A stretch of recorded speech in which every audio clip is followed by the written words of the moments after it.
We decided to tackle the topic of media health, discussing how different people's interaction with media in childhood has lasting effects in adulthood.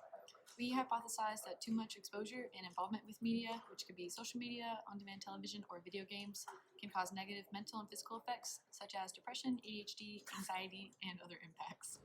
Recreational electronic activities, including internet use and offline gaming, have become normative in youth, with a mean of roughly 3 hours per day in the general population and over 6 hours per day in the psychiatric population. Children and adolescents' use of media has greatly increased in the past 5 to 10 years, which has been documented in numerous Kaiser Family Foundation studies.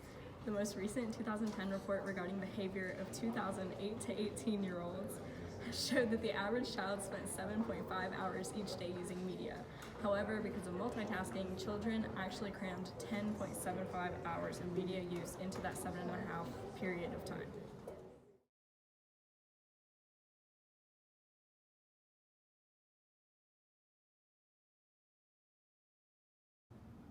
I think in 7th grade, I wanted a Facebook so that people could wish me happy birthday.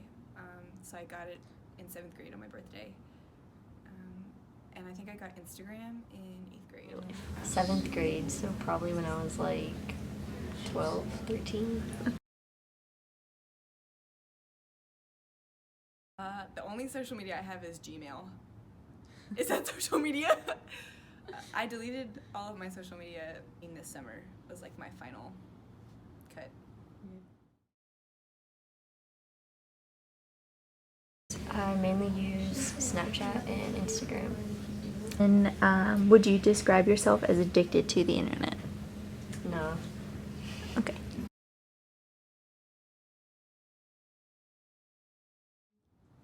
Yes, I think that's why I decided to delete it. I think the first thing was I constantly had this feeling of being like I couldn't be present where I was.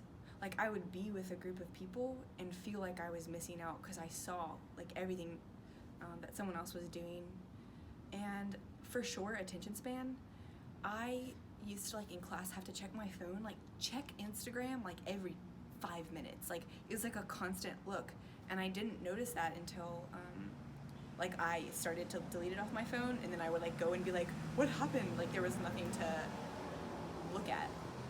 And I think I started to live like life through the lens of what it would look like on Instagram. And that was really scary because I could go to a place and be miserable and take a really good picture and post it and know in my heart that I was miserable, but the picture looked good and it fooled people, and I want to be authentic with the way that I live. And if that means that what if I post a picture of me crying? Like that would be authentic, but I can't, like no one actually wants to see that on Instagram. Definitely on my attention span, I find myself checking my phone a lot, and it like makes my attention span worse. And it's led to like a lot of comparisons, so like insecurities and stuff like that.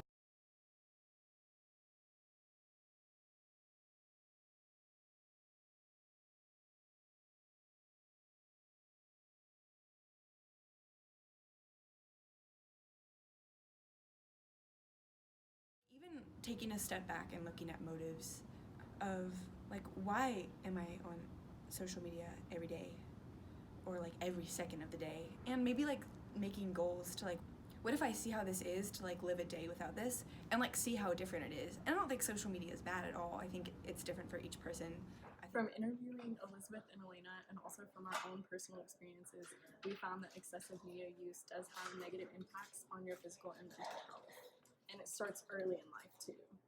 Early exposure to TV has also been connected to attention deficit and sleep problems.